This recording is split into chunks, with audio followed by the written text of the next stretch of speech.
Good afternoon. Welcome to the final session of today, which discusses the sociological framework of cultural policies in the Gulf region.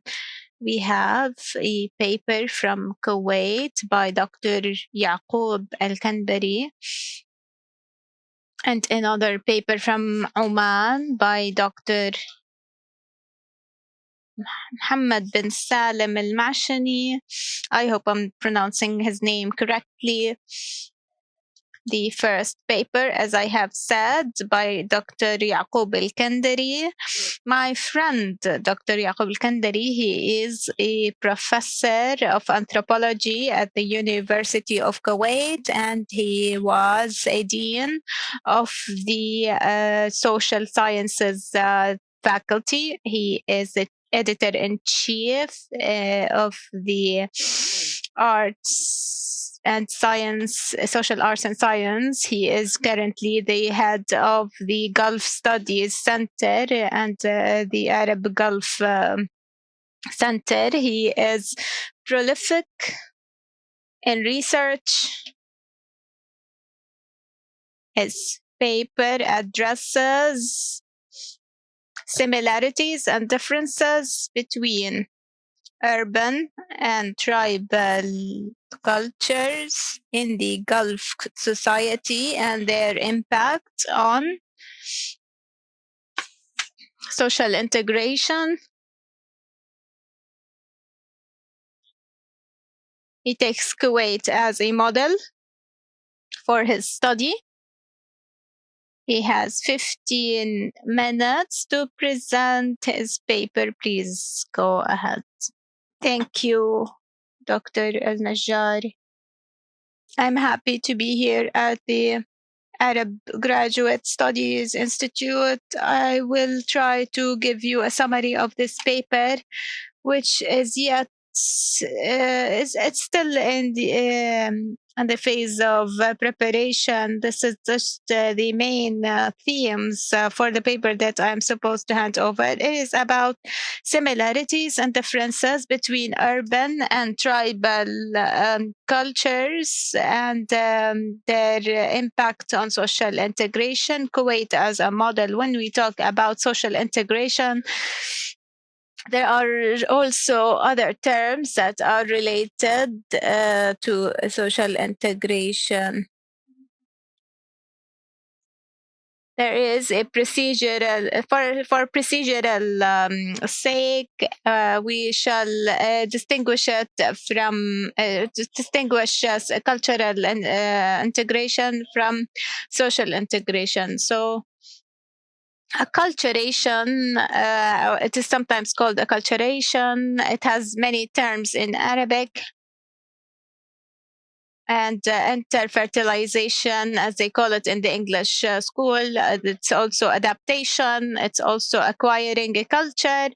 So cultural integration represents two groups different in culture that communicate with each other face to face. There needs to be face to face communication, direct communication, and the continuity of this communication, and then a change or amendment occurs in the elements of culture, be it materialistic or non-materialistic elements.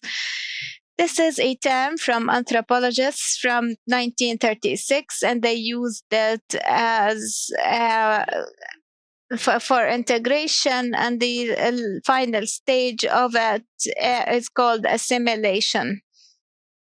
When these groups meet, assimilation happens.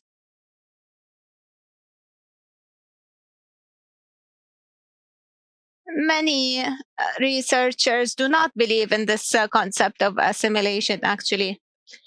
So There are the procedural terminologies such as integration of social identities with their various cultural and ethnic identities within the social nationalism. So there is the social integration and the cultural integration.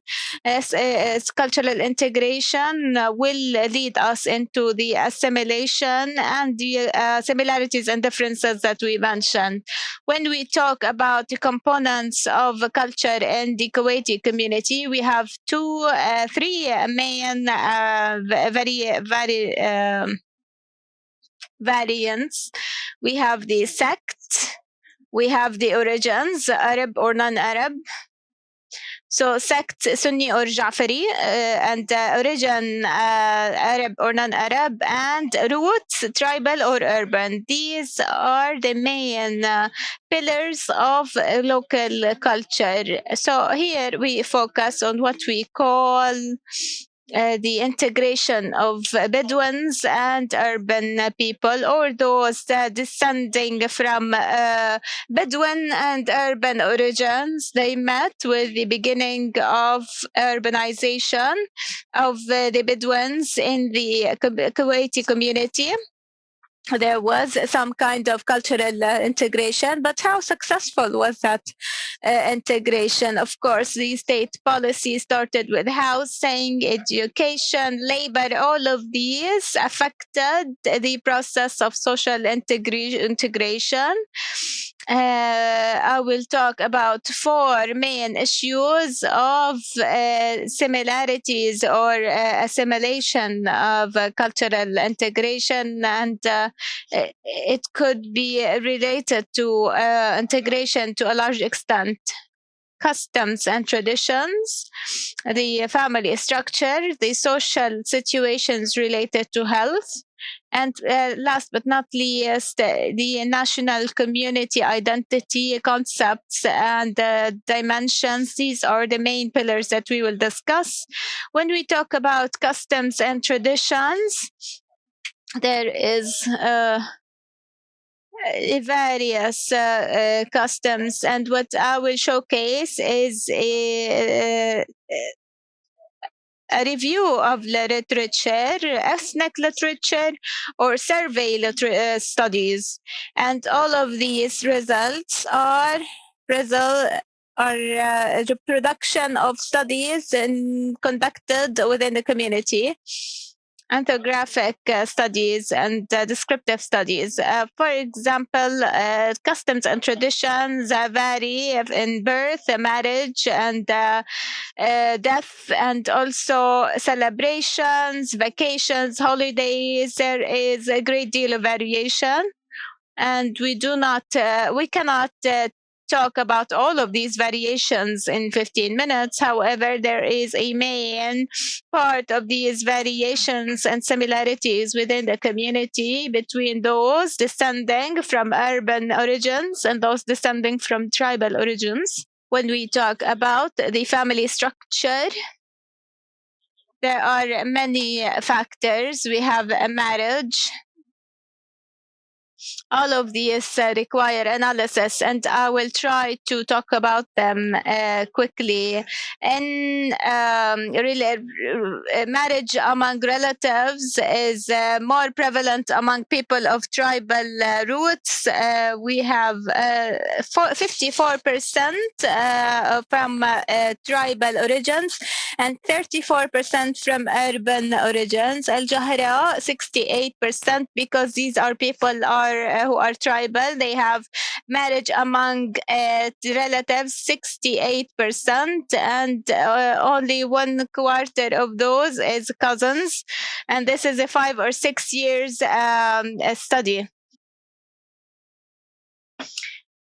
The age among people of tribal descent are younger than those of urban descent, around 20 with tribal descent and 21 in urban descent, and the differences between males and females. Males are less and females are even less. This is a result to the marriage among relatives and the importance of relatives. Also, fertility rates, urban urban origins, less than tribal origins in fertility and the local community. The general fertility rate is 3.58. Those of urban origins is a little more than that. Also, the average size of a family in general it's 4.6, urban it's 4, tribal it's 5.2. It is larger in terms of size. These are aspects that shed light on the importance of family and relatives in the lives of tribal people or people of tribal descent. Also, family stability. There are two studies that assert or clarify that with tribal people, family stability is stronger compared to people of urban descent, psychological, livelihood, economic, and social aspects. Also, social support. This goes back to the issue of relatives and marriage among relatives, which achieves a kind of stability compared to others. Also, social support rates. With tribals, it is larger or higher compared to people with from urban descent, measuring social support, like the strength of communication between family and friends and relatives, and also living close to your extended family. That is higher in rate with people from tribal origins. They prefer to live near their cousins and live with their parents and their extended family. Family dialogue or conversation. Those from tribal origins have more family conversations with their children compared to people of urban origins. A father with a son and a daughter with a mother. However, if it's the other way around, then the urban side is doing better with that. Domestic violence. We have two studies, as far as I remember. It is less with families from tribal origins compared to families from urban origins. This is also related to relatives and the marriage of relatives and marriage of cousins and the first degree relatives and so on. The third is the health conditions. There are no differences between both groups as per two studies in congenital diseases, and the marriage among relatives is on high rates in Kuwait. Obesity and overweight. We have larger or higher percentages among people of tribal origins. Breastfeeding duration, it is high rates of with people from tribal origins compared to urban people. Decreasing formula feeding with mothers from tribal origins, and also the physique, the preferred physique for marriage, the preference for skinny or thin people with males and females from urban origins compared to tribal origins. This is attributed to the traditional community. They always say you should marry a curvy girl, not a thin girl. Also, variables of breast cancer, there are no differences. These are the main aspects that we addressed. There are things with similarities and differences in the community, and the important thing is that in this subject we have the enhancement of identities or sub-identities. This is or whether it achieves integration or not. Has the Kuwaiti community achieved integration between Shiites, Sunnis, urban urbans, tribals, unfortunately, it is clear that there are gaps within the local community. There's a problem in the local community, and we shall reveal the reason why later. The political and social values have shown variation and discrepancies between both groups for the interest of tribal origins. All of that I showed is the view of literature on studies that were concluded or conducted. So the tribal groups are more closed in enhancing their self-identity. The tribal identity, if we are to take the social values and the value system and its roots in tribal people, we find that they are idealistic values, even when it comes to citizenship, with people from tribal origins respecting others' opinions, respecting the law, respecting or the rule of justice. All of these principles, or most of the citizenship principles, are prevalent in the value system of people from tribal origins. But what happened within the local community, instead of the government benefiting from these values, they enhanced individualistic identities through procedures and practices that promoted individual identities within the community. They registered the highest rates in enhancing individual identities compared to the other group. These are for reasons, political reasons, unfortunately. A group of values, me and my brother against my cousin, me and my cousin against those strangers, and so on and so forth. Choosing friends from your relatives or family, and giving priority to to your family or relatives in election. These are aspects that are high in rates with people from tribal origins compared to people from urban origins, helping your relatives in election, urging people to elect those related to you, pride in your tribal identity, trust in your relatives more than others, importance of being proud of your origins, being proud when talking about the history of your family or tribe, feeling like the family or the tribe is the important identity, putting the tribal system before other values, customs, traditions, knowing a lot about personal identity, feeling safe with relatives, feeling like the tribal system is distinguished, and extreme pride with the family and the tribe, feeling strong when being with your relatives and tribe mates, and helping the family and tribe with work and studying. All of these things we have found variations with. And when I say variations, I talk about that from the statistical perspective. Those who know about statistics know that the margin of error with variation is very low. And I went quickly through these things because they need to be explained in details, actually.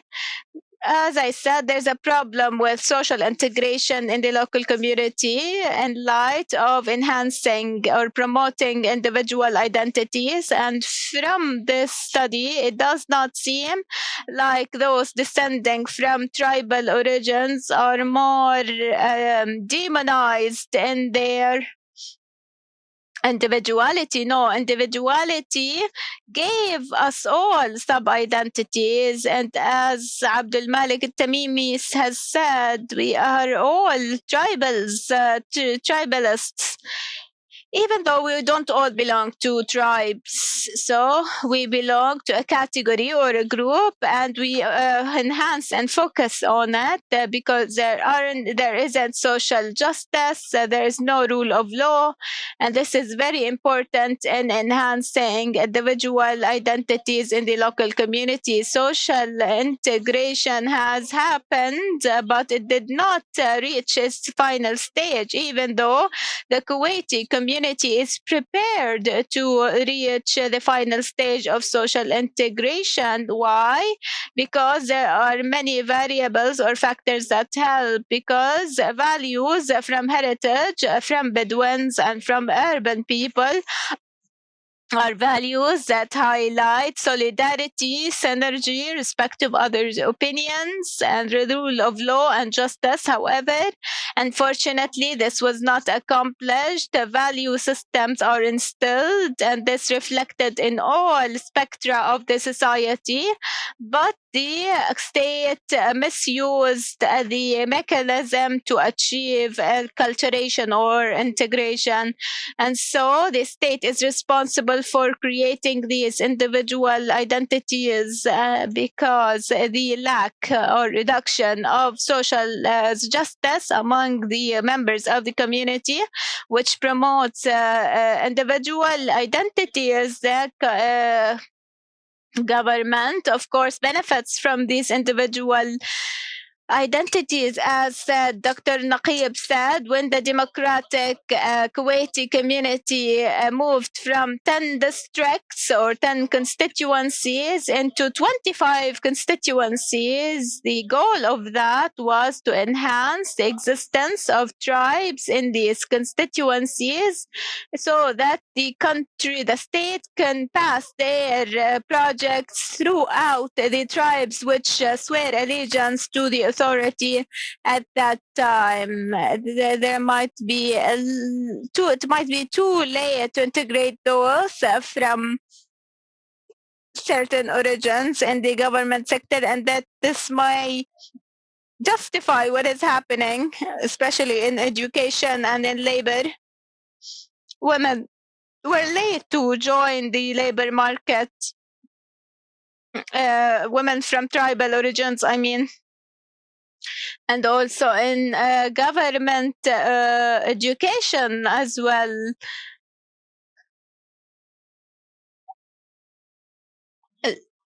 The importance of relatives in the tribal community is a main reason also for those descending from tribal origins, if we are to compare them to urban people.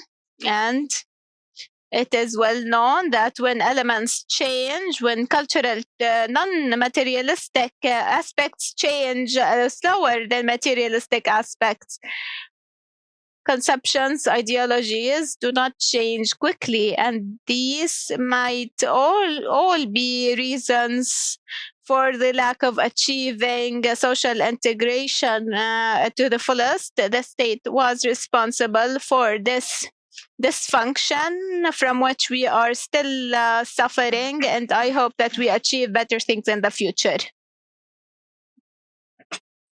Thank you very much, Dr. Yaqub, for observing time.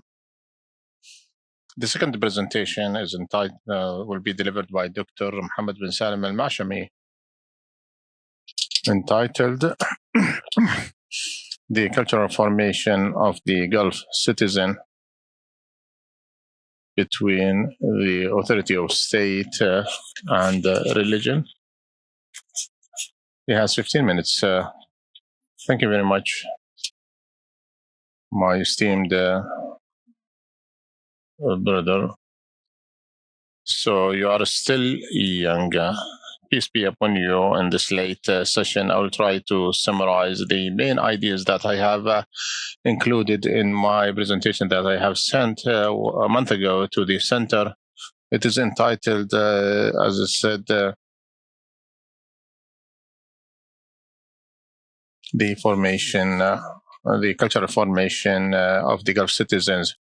Why I highlighted the cultural formation, the developmental projects carried out by the Gulf states in the past half centuries took so much time and efforts, mega infrastructure projects.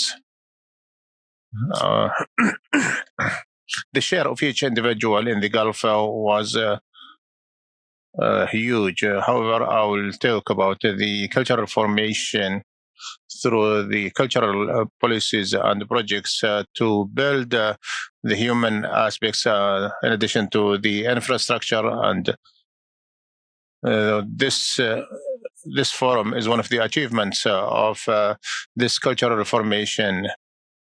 Human without culture will remain Homo sapien, just a creature. However, culture format his identity and shape his identity, which is distinguish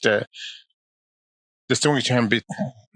So the key question here, the role of the political authority and the religious authority in shaping and forming the cultural identity of citizens, and if there are any contradictions between the two authorities, or there is a disparity and anti-biases.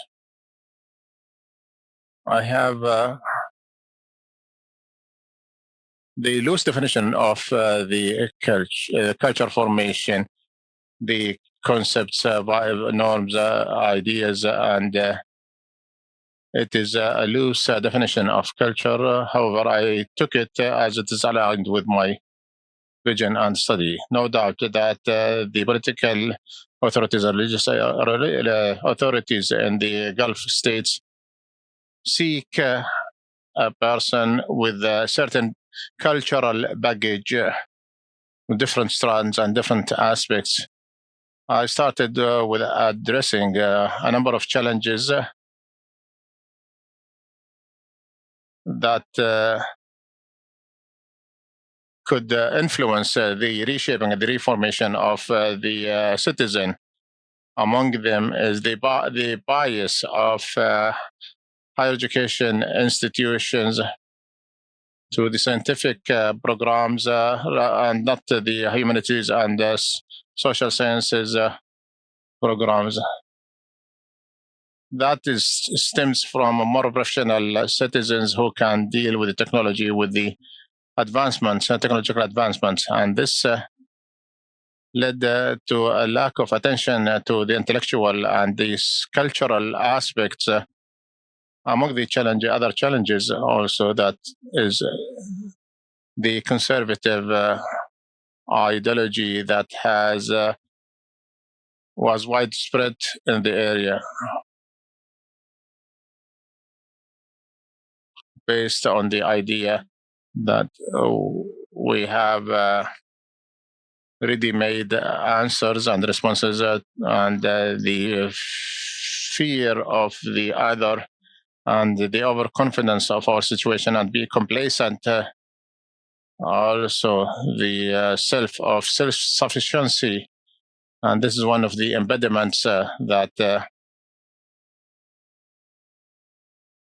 affect the building and the shaping of the citizens, in addition to the external influences, and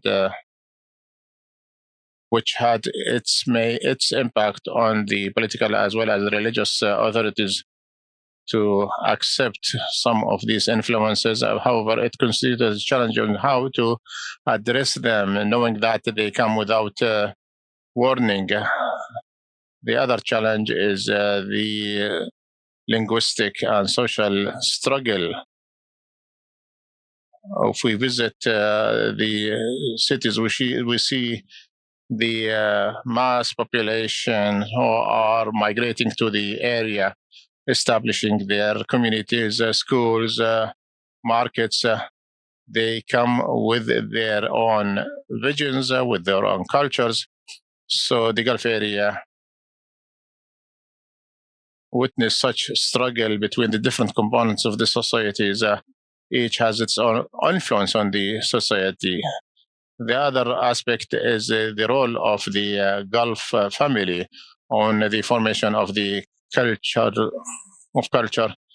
Indeed, it has receded recently, and for internal and external reasons, and for the competitions of the political authority and the religious authority with the family when it comes to shaping their children, because both authorities have more power. Also, the role of the tribe, the Arab tribe, and the formation of the citizens here. And my colleague have talked about some issues that I share in my paper, and also other aspects that would benefit my paper. The tribe culture in the Gulf area differs from one part to another, and uh, the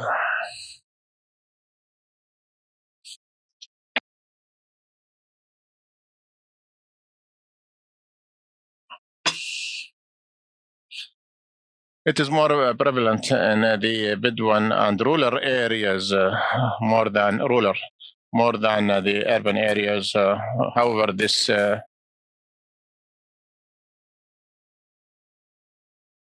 my colleagues' presentations have tackled this issue in details. However, the tribe is under pressure to relinquish and let go of its values. Members of these tribes are more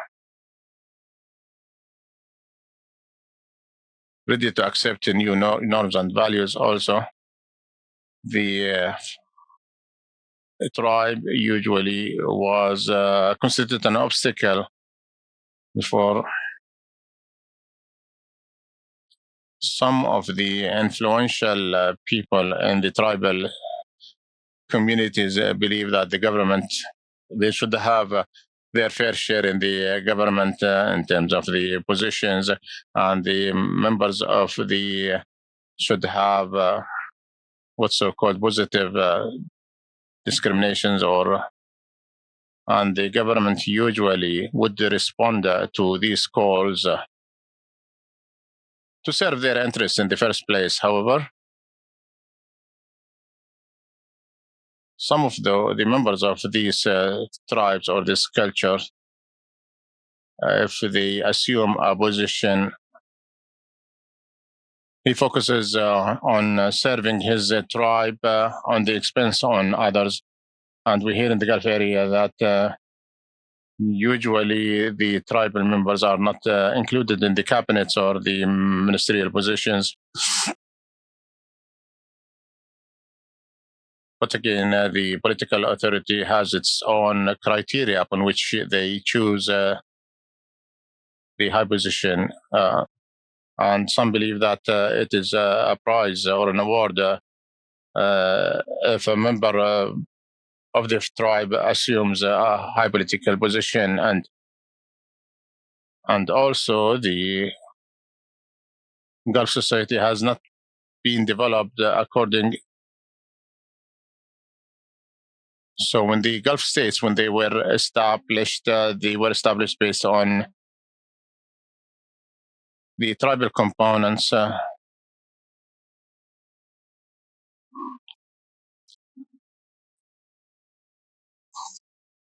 The urban society is not active enough for legislative, political, also for reasons related to the political and religious authorities. So Gulf society is still weak. They are not that being developed. However, there are variations between the tribal cultures in different areas, especially in the rural areas and the urban areas and the new cities. And no real and genuine society would be formed unless they take these factors into account. Also, the cultural and the religious formation.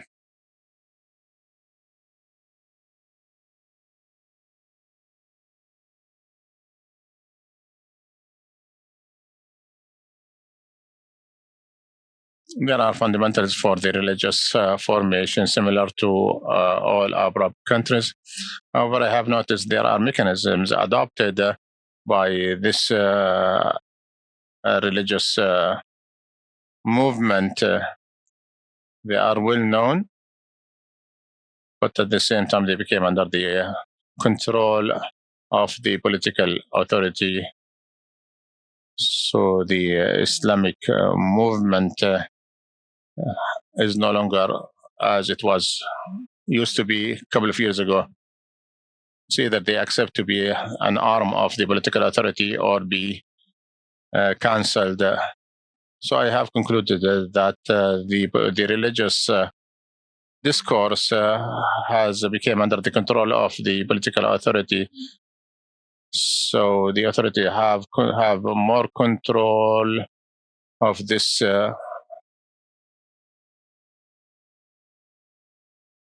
And they have succeeded in their aim. We are seeing sermons and religious authorities who have transformed into new identity. The religious discourse should not aim at canceling the other and eliminating the others, but rather to focus on the key values. Also, the role of the state,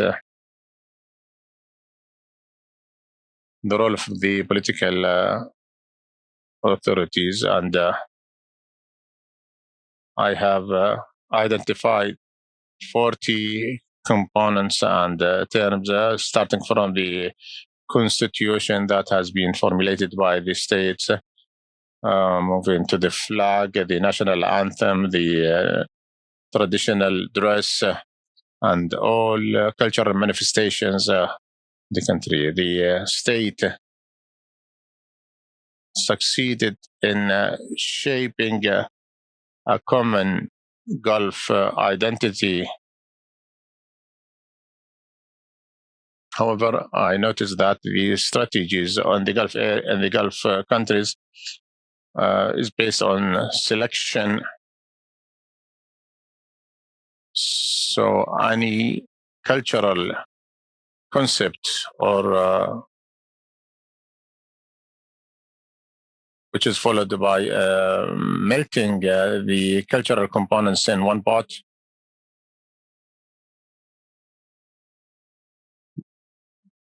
We are proud of our values and traditions in the urban and the rural areas. However, the political authorities try to put all these in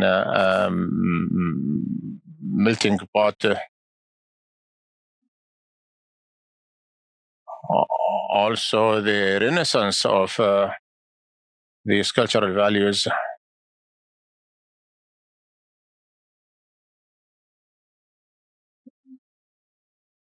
also the cultural enlightenment that the area has witnessed. Cultural evolution, sorry, and big strides have been achieved, which should be commended. I will conclude with saying that I have the struggle between culture and individuals in the Gulf.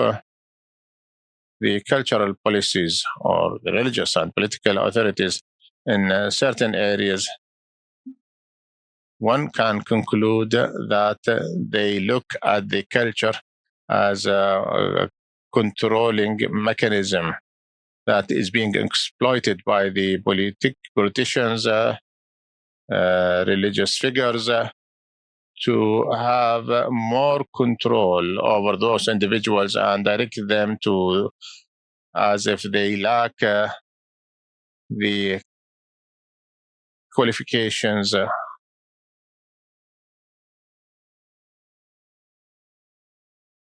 Among the main conclusions I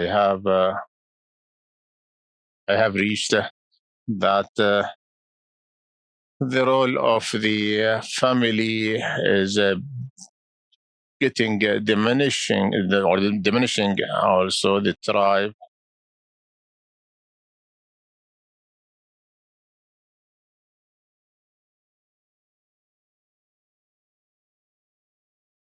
It seems that the ultimate goal of the cultural formation varies between the two authorities. But again, the ultimate goal of the political authority is to shape a more loyal person to his country, to his state, to the political system more than his loyalty and allegiance to his tribe. The religious cultural formation uh, lacks the it aims to form or shape people who are more surrendering to the religious discourse to aim at the hereafter and the rewards after that. So the cultural formation of the Gulf citizens, according to what have been achieved so far, I think it's going in the right direction. However, there are many challenges and obstacles, and to achieve a full formation that is in line with this era, the the Gulf citizen must focus on the future more than the past. Thank you very much. Thank you, Dr. Muhammad Mashami, for this paper, in-depth paper, which has discussed the cultural formation and the cultural issue in the Gulf region, and this interest in the cultural aspect in the Gulf region is based on his interest in the positions of these communities. And he has many studies about the linguistic situation in south of the Arab Peninsula. We shall open the door for questions. Each of you will have 3 minutes. We will start. It seems like you would like to speak. I'm sorry, I cannot hear the gentleman as he is not using the microphone. Your name, introduce yourself, please. Khalid Al Ali. My question is to Dr. Yaqub. And first, I would like to thank the lecturers for these very important topics, especially in our communities. Dr. Yaqub mentioned that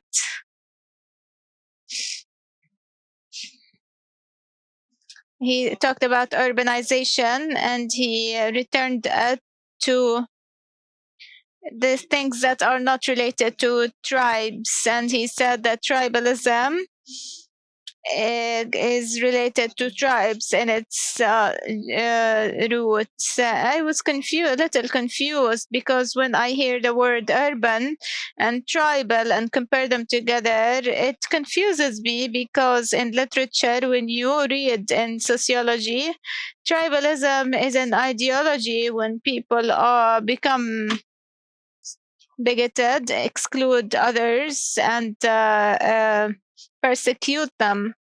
So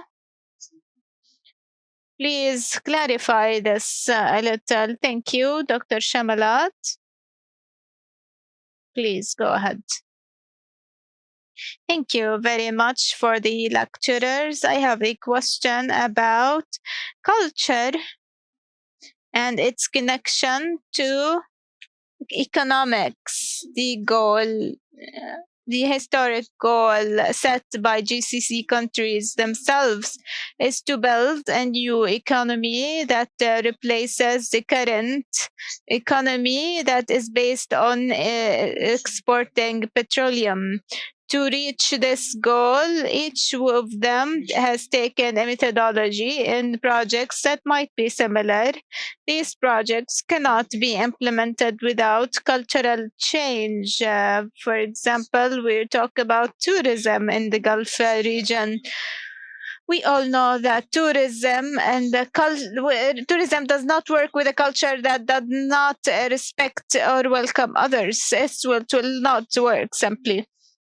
So there are major goals that were set, economic goals, but however, they are socioeconomic, meaning they require huge social transformations and cultural transformation. To what extent, though, the cultural strategies in the GCC countries assume this. They assume that they are part of the efforts towards the new economies and the post petroleum economy.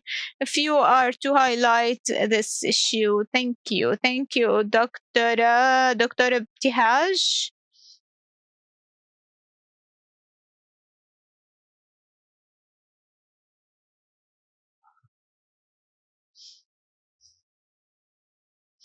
Thank you. Dr. Yaqub, I have a question first. Thank you for your valuable papers. How do you see and analyze the latest opposition in Kuwait from the tribal component, which the government was comfortable in having? How do you analyze this scene? Dr. Muhammad, you talked about lack of attention to humanitarian sciences. This is important. There are research in the Western world that discusses the labor market, which requires humanitarian specializations even more than sciences, because some businesses and projects on the internet and on social media depend on psychological impact, and so graduates of humanitarian arts and sciences are more capable of that. And my question, you mentioned culture as a control tool from the government. How do you see reform in this regard? Is it through a revolution or a legislation? Thank you. The topic is very interesting. And the problem is that we have misconceptions in terminology in Arabic. The culture is divided into two parts. Part of it is in its cognitive meaning a cultured person, and it has no replacement and it does not exist even in English. At the same time, we do not talk about culture in its generic meaning customs, traditions, clothes, attire, food, cuisine. When you talk about culture, you discuss the cognitive aspect of it, arts, and so on. And this is a problem in conceptualizing this term, also in tribal and urban origins. Of course, now, at least if we are to take the Kuwaiti example, there are many other examples. But what is the capability of the tribe when the ruling family itself is tribal? Perhaps we had a conceptualization when I worked on my master's on the tribalization and development. I expected that the detribalization and integrating it into the community is a goal, but it was the other way around when the ruling family is a tribe itself. And so they are not ready to detribalize because it would deconstruct the ruling family and its legitimacy. This is controversial, and this is a problem without solution. And the variations in the community, in any community there are many variations. In Qatar there is a problem with that, with what happened with the latest election and withdrawing citizenship and so on.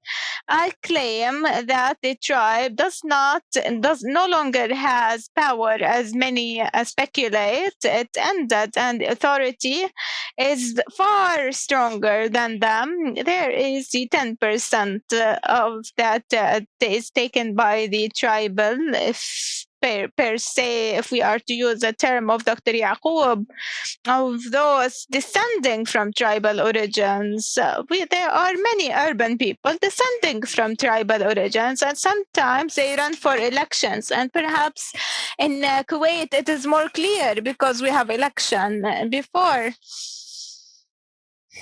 sub-elections in 1994 in Kuwait. I attended these elections and I saw great transformation and change. The sheikh of the tribe lost the sub-elections, and so the tribe deconstructed into something else. I have a list that shows that, and you are talking about something that is different and evolved. But we need to admit that this variation is there, and these values are only nostalgic to the past rather than it being discussing the tribe as we know it. And since you're urging me to finalize my intervention, then that's it. Thank you, Dr. Ghanem. Dr. Abdullah.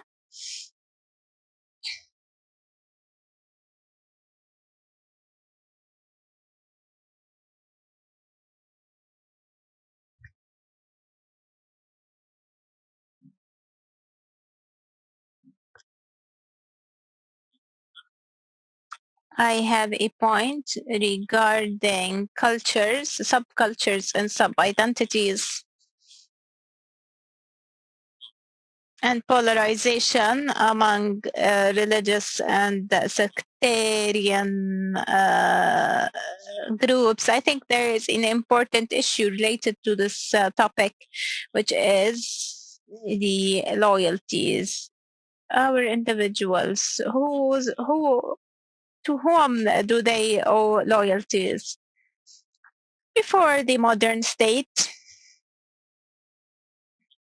and the groups that happened, be it rural, tribal, or urban, in these groups, people belonged to them culturally, socially, and sometimes ethnically.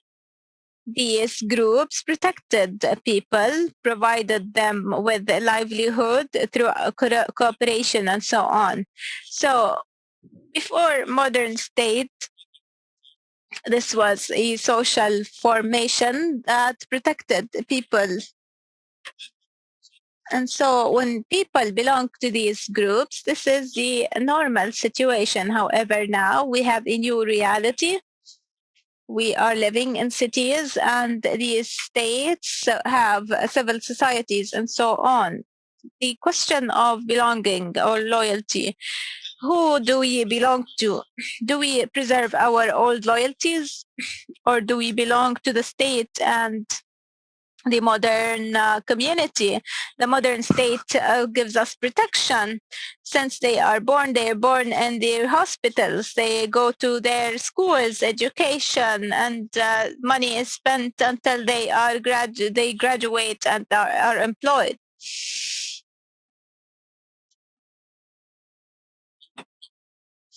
So how come you wouldn't have loyalty or belonging to the state? I think this is an important issue to take into account when we talk about sub-identities and cultures and their relation to the state and the community. Thank you, Dr. Abdullah.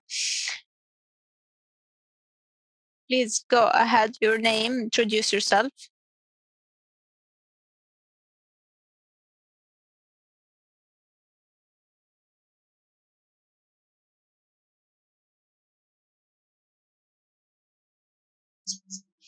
Zaid Al-Fadil. I'm sorry for being late. The reason is that we didn't think that the lecture started, but my colleague's question about belonging really took my attention. We have an experience in Al Hijaz and Saudi Arabia, the idea of belonging, gathering between all spectra. In Medina, Mecca, Ta'if, and Sur had many nationalities, many ethnicities, many colors, even within the tribal community. So we belong not to the tribe, not to the race, but to the neighborhoods.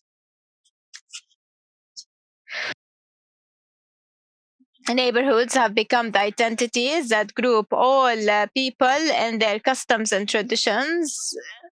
For example, we have a person from Java, from Turkey, from Persia or Iran, and other Arab countries, from Morocco to Yemen, and Africans as well. I mean, Black Africans. All of these melted into this community before the modern state. However, the modern state did not benefit from the social integration, and instead of urbanization or instead of integrating these values, they started urbanization. Thank you very much. Thank you, doctor. I'm sorry. It's because the light is hitting my eyes. This is why I couldn't see you, and you shall be the last to intervene. Thank you, Dr. Fagher, and thank you, Dr. Yaqub. There is a group here at the back. Go ahead. My question is to Dr. Muhammad. He talked about cultural formation of Gulf citizens between the state authority and the religious authority. Religious authority, as we believe, is the authority of scholars within the state itself. If we are to talk about the current cultural formation, there is the stronger authority of the state right now. So where does the scholars' authority appear or manifest? And the other thing is that we have cities that are characterized by religiosity, such as historical religious cities. Is there impact or religious domination on the identity of Gulf citizens? To give you an example, we have cities which have the characteristics of religiosity, the Nizwa city. So, is the cultural formation of a citizen, Omani citizen in this city different from other cities? Okay, there is someone who had their hands up. I looked there, I didn't see you.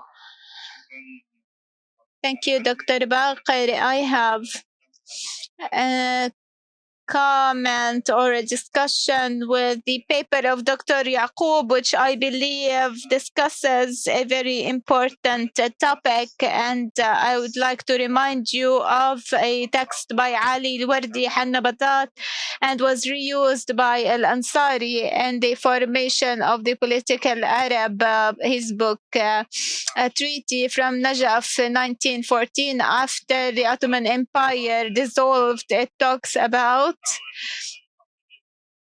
that this place is our unity. And I agree with Dr. Ghanem. This text was before the modern state. So I agree with Dr. Ghanem. The state took away all of these powers. And what I understood from your paper, doctor, is that you try to prove that there is no integration from the attitudes that you see. And your main thesis or argument is that it is the authority that plays using these divisions. I believe that there are no different ways of life, like tribal or Bedouin way of life, and there is no authority other than the authority of the state. And you talked about the tribal leaders or sheikhs.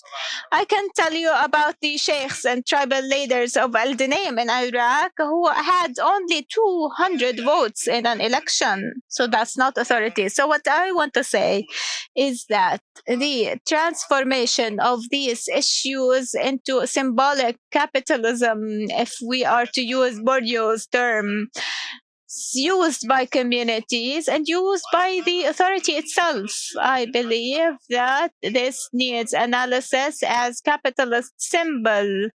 For example, Najdism, the Najdi way of life, does that really exist in the Arab region, or is it just a symbolic capitalism? This is on sometimes this narrative is used by the authorities, the ruling families in the Gulf, go back or descend from Najd So this is like the symbolic capitalists that they use. Also, the traders who belong to certain regions, and so this has become a symbolic capitalist that they use.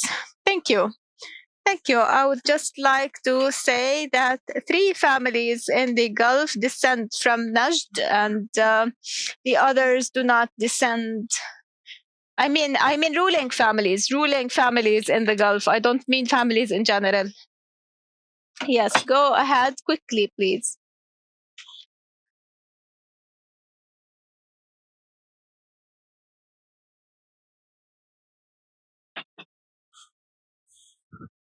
I would like to speak first about this comparison between tribal society and urban society, as if there is a clear distinction between both. I am against this premise that contrast between those because urban people were tribal, part of the tribal system. However, they moved into urbanization later on. And according to a number of speakers, the tribal system is no longer the traditional system where tribal and Bedouinism nomading requires traveling and movement. Now tribes are more stable in their demise. So this was associated with the changes. So this distinction also differentiating between the political authority and the religious authority. I believe that the political authority manipulates the religion according to the dominant ideology, unless there are religious. There were formed the shape of opposition, as we can see in the Moroccan, pan-Moroccan areas, the movements who believe the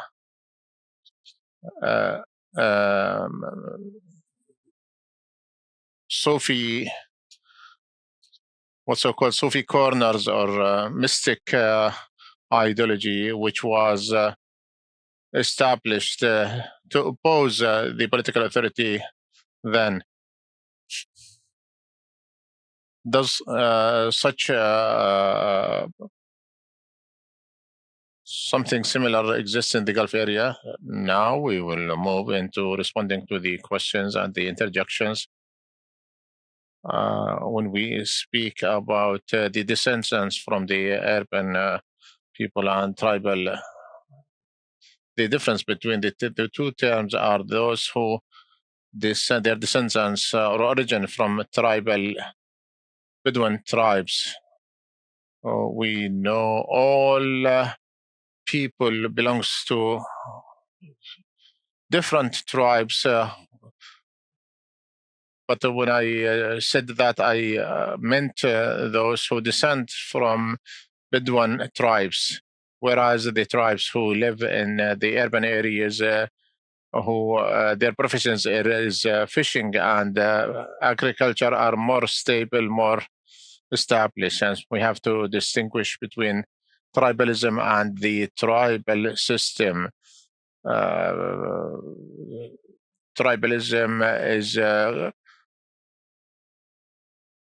based on fanatic allegiance to the concept of tribalism, whereas belonging to a tribe is something good.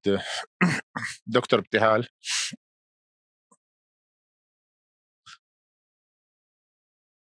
The current trends in the Kuwaiti system, the majority of the oppositions are from tribal origins. Before most of those who win the elections are tribal members,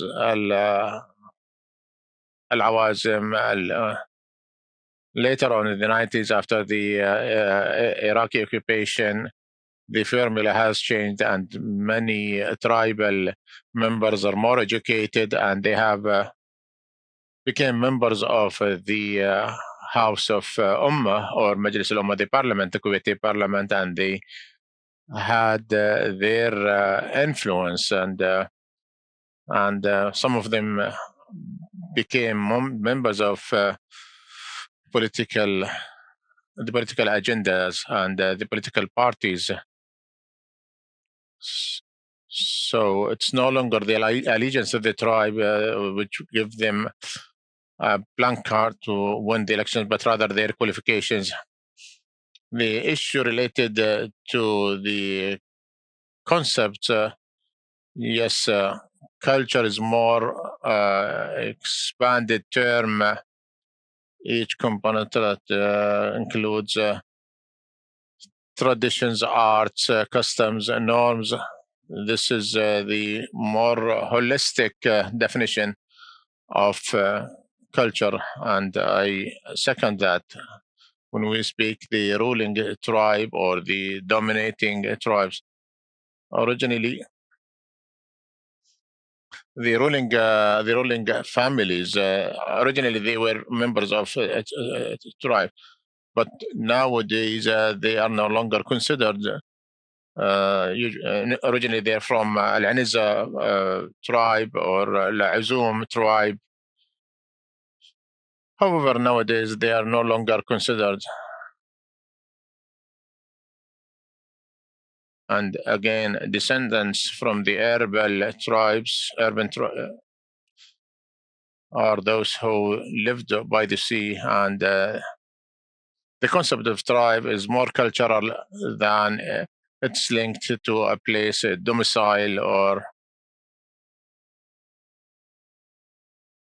so any kind of loyalty could constitute some form of tribalism. Dr. Abdullah Al-Jismi raised a very important question. We belong to the state, our allegiance to the state. However, there is an undeniable fact inside our local societies that when two persons approach governmental ministries who seek studying outside or seek medical care outside, both are rejected their application because they don't have what's so called a pace, whereas the member of the tribe, when all his demands are met, he feel more loyal or affiliate to the tribe rather than the state. And this support the point I have raised, the non-prevalence of the rule of law, the injustices that has consolidated the concept of tribalism, which is manifested in the who does not have their people who are changing their surnames and the tribal name. Like Al-Kandari, I believe that the tribe provide much more than the state provides. To me, I think, well, with this, I have responded to all questions.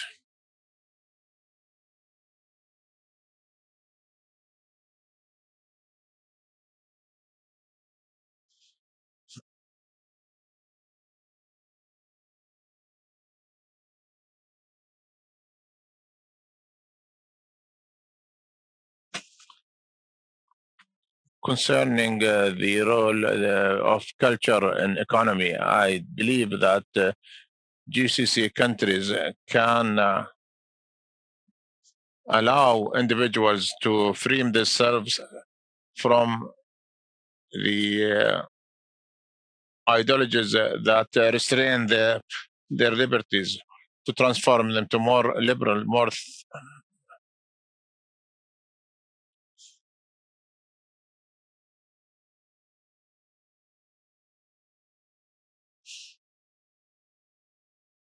currently we are required, even the universities, any project must have economic returns or benefits. Also, the political and the ruling authority must do its best to serve the interests of the people without paying attention to the political parties. Unfortunately, the political power is sometimes takes a hesitant position concerning the production and the how to reform the culture. I believe when culture transforms into a power tool, the solution is to liberate culture from any authority, be it political or religious. And I believe professors, academia must work in liberating themselves from the dominant or inherited ideas.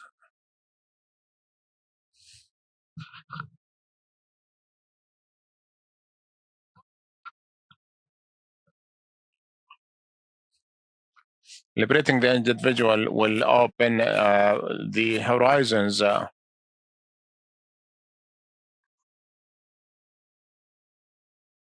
As I said, we need intellectual and cultural liberation, and I I do agree with what you are implicitly saying. Also, Dr. Ghanem al-Najjar, yes, the concept of culture is very complicated, and I started from the wider definition of culture to take into account all aspects of cultural aspects.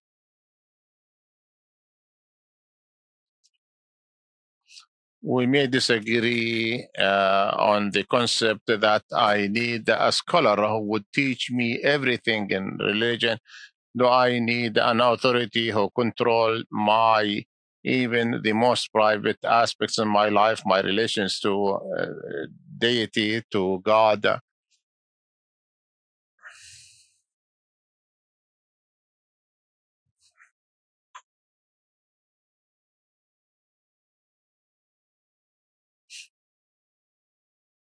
There is a difference between giving them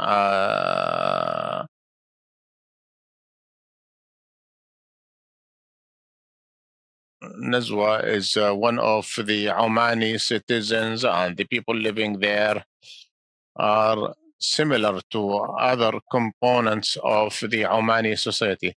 However,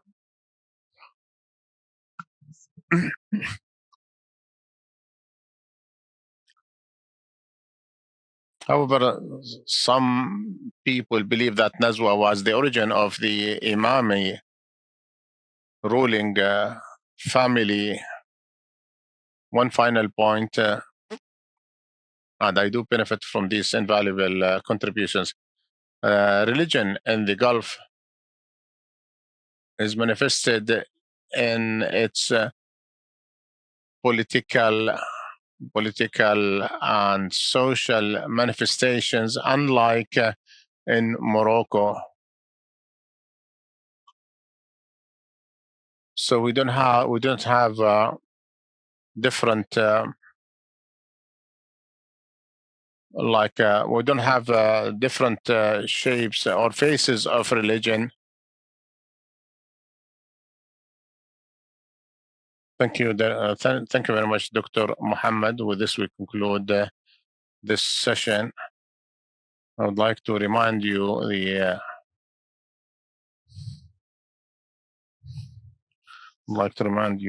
dialogue session will start at 5:30 in the main auditorium.